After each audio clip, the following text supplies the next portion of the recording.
Hello everyone, कैसे हैं आप लोग। आई होप आप लोग बहुत अच्छे होंगे। आज का डे है डे 24 और आज की बेसिक इंग्लिश ग्रामर सीरीज़ का डे 24 में हम लोग बात करने वाले हैं पास्ट परफेक्ट टेंस के बारे में। और इससे पहले डे 23 में हम लोगों ने सीखा था प्रेजेंट परफेक्ट टेंस के बारे में और आज हम बात करने वाले हैं पास्ट परफेक्ट टेंस के बारे में। जो परफेक्ट टेंसेस होते हैं वो बहुत ही ज़्यादा इम्पॉर्टेंट होते हैं, जैसे कि मैंने आपको पिछली वीडियोज़ में भी बताया है। और ये टेंस तो कुछ काफ़ी इंटरेस्टिंग होने वाला है, क्योंकि इस टेंस के अंदर दो टेंसेस का इस्तेमाल होता है। अब प्रेजेंट परफेक्ट टेंस के अंदर क्या था कि वो बात तो हम वहाँ पे पास्ट की कर रहे होते हैं, लेकिन कहीं ना कहीं प्रेजेंट से उसका कनेक्शन होता है। लेकिन पास्ट परफेक्ट टेंस में क्या होता है, पास्ट की जब हम बात कर रहे होते हैं, यानी कि कोई चीज़ जो पास्ट में हुई थी उसमें भी कोई चीज़ जो पास्ट में की गई थी, तब अगर वो ऐसा कोई काम हुआ होता है तब इसलिए हम पास्ट परफेक्ट टेंस का यूज़ करते हैं। और एक और बात इसमें बहुत इंटरेस्टिंग है कि इस टेंस के अंदर पास्ट परफेक्ट टेंस का तो इस्तेमाल होता ही है, साथ में सिंपल पास्ट का भी यूज़ होता है। तो एक ही टेंस के अंदर दो टेंसेस का इस्तेमाल किया जाता है। तो इसलिए ये वीडियो बहुत ही इंटरेस्टिंग होने वाली है, बहुत सारी टिप्स मिलने वाली है आपको इस वीडियो के अंदर। वीडियो में एंड तक बने रहिएगा। और एक और बात का ध्यान रखिएगा कि वीडियो पसंद आए तो लाइक ज़रूर कर देना। Let's begin. गाइस, जब भी हम कोई भी टेंस सीखते हैं तो सबसे बड़ी बात आती है कि हम उसे पहचानेंगे कैसे। तो हम पास्ट परफेक्ट टेंस की पहचान देख लेते हैं। पास्ट परफेक्ट टेंस की पहचान है चुका था, चुकी थी, चुके थे, ऐसे वर्ड्स आएंगे, या फिर आ था, ई थी, ए थे, ऐसे साउंड्स आएंगे। ठीक है, तो ये थी इसकी पहचान। अब साथ में इसके जो पॉजिटिव सेंटेंसेस होते हैं उनका स्ट्रक्चर, नेगेटिव सेंटेंसेस का सबका स्ट्रक्चर हम लोग एक बार सीख लेते हैं। पॉजिटिव सेंटेंसेस में सब स्ट्रक्चर वैसा ही रहेगा। सबसे पहले सब्जेक्ट, फिर हेल्पिंग वर्ब, फिर मेन वर्ब और उसके बाद ऑब्जेक्ट। यहाँ पे जो सब्जेक्ट, इसके बाद हेल्पिंग वर्ब जो है वो आपकी हेड है, HAD हेड। उसके बाद मेन वर्ब, वर्ब की थर्ड फॉर्म जिसको आप पास्ट पार्टिसिपल फॉर्म भी कहते हो, और उसके बाद ऑब्जेक्ट हो तो ऑब्जेक्ट। और इसमें एक और अच्छी बात ये है कि इसमें I, we, you, they, he, she, it या फिर किसी के नाम के साथ आप हैड का ही यूज़ करते हो। ये था पॉजिटिव सेंटेंसेस का स्ट्रक्चर। अब नेगेटिव सेंटेंसेस की बात करें तो हेल्पिंग वर्ब और मेन वर्ब के बीच में नॉट आ जाएगा। Subject plus had, not plus verb की थर्ड फॉर्म या फिर past participle form plus object. अगर इन दोनों को कॉन्ट्रैक्ट करके लिखेंगे तो हेड इंट बन जाएगा, जो हम आगे सीखेंगे। और अगर इंट्रोगेटिव है तो हेड सबसे पहले आ जाएगा, इन दोनों की पोजीशंस एक्सचेंज हो जाएगी। सबसे पहले हेड, उसके बाद सब्जेक्ट, तो वर्ब की थर्ड फॉर्म और उसके बाद ऑब्जेक्ट। अब हम आगे बढ़ते हैं और सीखते हैं कॉन्ट्रैक्शंस।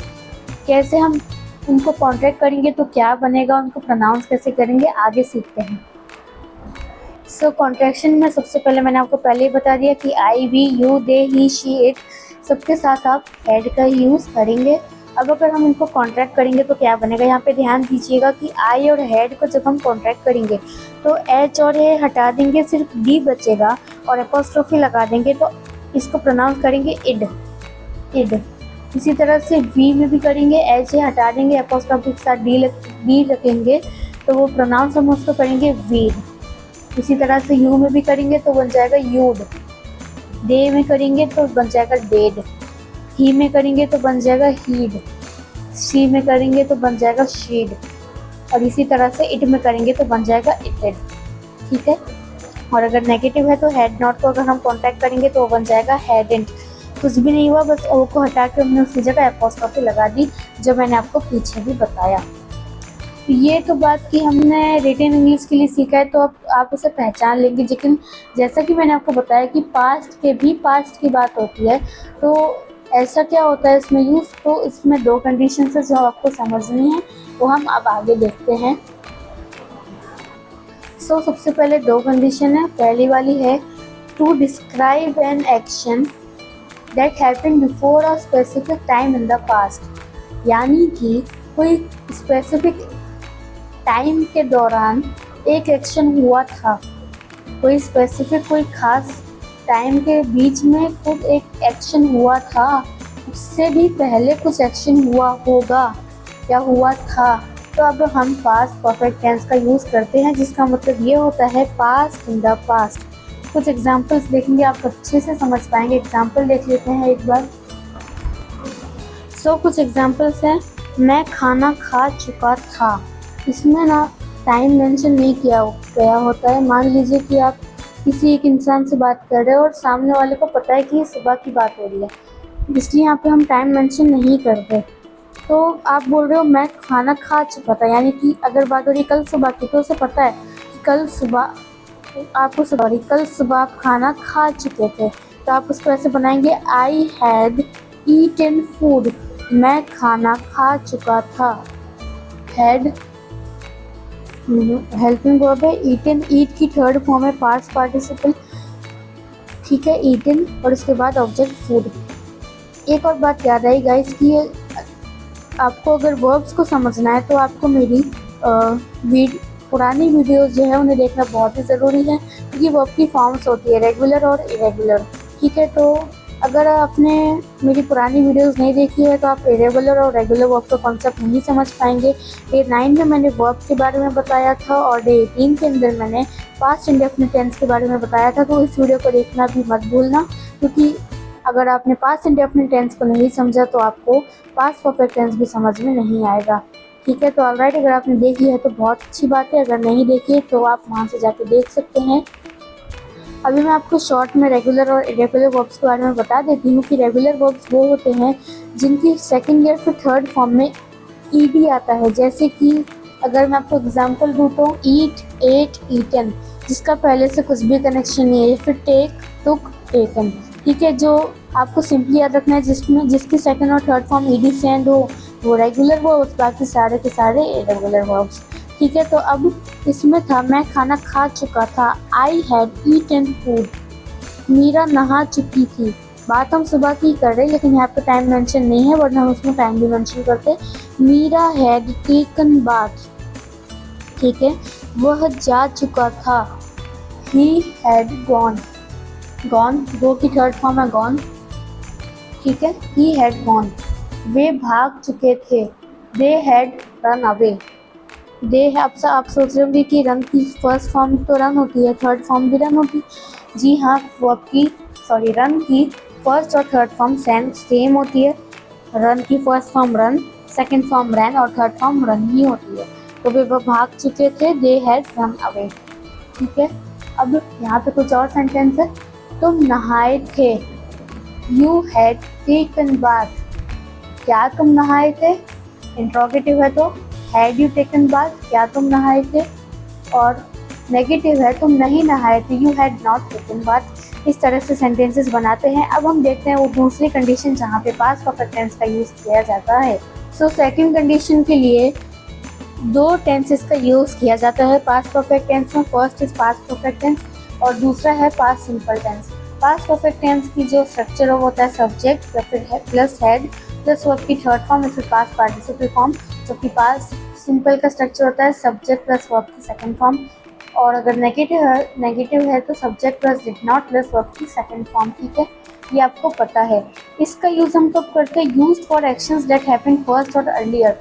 दो काम होते हैं, जैसा कि मैंने आपको बताया था, दो काम होते हैं, उनमें से एक काम पहले होगा और एक काम बाद में होगा। तो जो काम पहले होता है उनके लिए हम यूज़ करते हैं पास्ट परफेक्ट टेंस का, और जो काम बाद में होता है कि एक काम के बाद दूसरे काम होता है, तब हम यूज़ करते हैं पास्ट सिंपल का। जैसे मैंने लिख के रखा है, use for actions that happen second और अर्लियर। जो एक्शन दोबारा होते हैं, बाद में होते हैं, उनके लिए यूज़ किया जाता है पास्ट सिंपल का।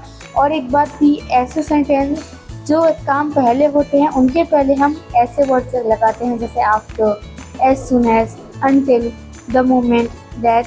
जबकि जो काम बाद में होते हैं उनके पहले हम before, when, bye the time ऐसे वर्ड्स लगाते हैं। तो इन्हीं को देखते हुए हम कुछ सेंटेंसेस बनाते हैं आगे और समझते हैं कि वो कैसे बनाए जाते हैं। सेंटेंसेस बनाने की शुरुआत करते हैं। जब हम आए गाड़ी छूट चुकी थी, तो ये सेंटेंस है। अब इसमें पहला काम कौन सा हुआ, मान लीजिए कि गाड़ी 9 बजे छूटती है और हम वहाँ पे 9:30 बजे आते हैं, 9:30 को आते हैं। तो काम पहले कौन सा हुआ, गाड़ी छूटने का, क्योंकि वो तो 9 बजे छूट चुकी थी। तो हम इसको ऐसे बनाएंगे, जब हम आए, when we arrived the train had left. जब हम आए गाड़ी छूट चुकी थी, ठीक है। नेक्स्ट वन इज मैं कॉलेज के बाद से मीरा से नहीं मिली थी। मैं कॉलेज में आपको ये एग्जाम्पल तो बस बता रही है, बाकी हम आगे सेंटेंसेस भी करेंगे कि जब मैं आई मैं कॉलेज के बाद से मीरा से नहीं मिली थी। So I hadn't seen Meera since college. मैं कॉलेज के बाद से मीरा से नहीं मिली थी। कुछ जगहों पे कुछ सेंटेंसेस में सेंस ऑफ फॉर का भी यूज़ किया जाता है, जो मैं आपको आगे आने वाली वीडियोस में बताऊंगी। अभी आगे बढ़ते हैं। मुझे भूख लगी थी, मैंने 5 घंटे से कुछ नहीं खाया था। सो मुझे भूख लगी थी, I was hungry. I hadn't eaten anything for 5 hours। ठीक है, मैंने 5 घंटे से कुछ भी नहीं खाया था। इस तरीके से बनाएंगे। लास्ट सेकंड देखते हैं, फिर आगे और प्रैक्टिस करेंगे। उसे नहीं पता वो कौन था, वह उससे पहले कभी नहीं मिली थी। उसे नहीं पता था कि वो कौन था और वो उससे पहली बार मिली थी। ठीक है, तो शी डिडंट न्यू, ये वर्ब की सेकंड फॉर्म है। ठीक है, ये सिंपल पास्ट है। शी डिडंट न्यू, वो ही वॉज, वो कौन था। She had never seen him before. इस वाले में आई वॉज हंग्री, ये आपका सिंपल पास्ट है और ये वाला प्रेजेंट परफेक्ट है। इस वाले में आई हैडंट सीन मीरा, ये आपका पास्ट परफेक्ट टेंस है और ये सिंस कॉलेज सिंपल पास्ट है।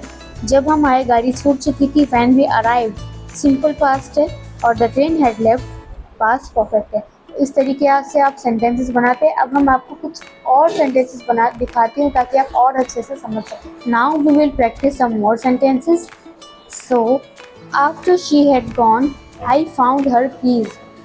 जब वो बाहर चली गई थी तब मुझे चाबियाँ मिली। तो सबसे पहला काम कौन सा हुआ, उसका जाने का। तो after she had gone out ये पास्ट परफेक्ट टेंस है और आई फाउंड हर कीज ये सिंपल पास्ट है। Next one is I didn't touch anything until he had gone out. मैंने कुछ भी नहीं छुआ था जब तक वो बाहर गया था। तो यहाँ पे आई डिडंट टच एनीथिंग ये आपका सिंपल पास्ट है और until he had gone out, तो इसमें सबसे पहला काम पहले कौन सा हुआ, जब उसका बाहर जाना, तो वो हमने बाद में रखा और आई डिडंट टच एनीथिंग वो सबसे पहले।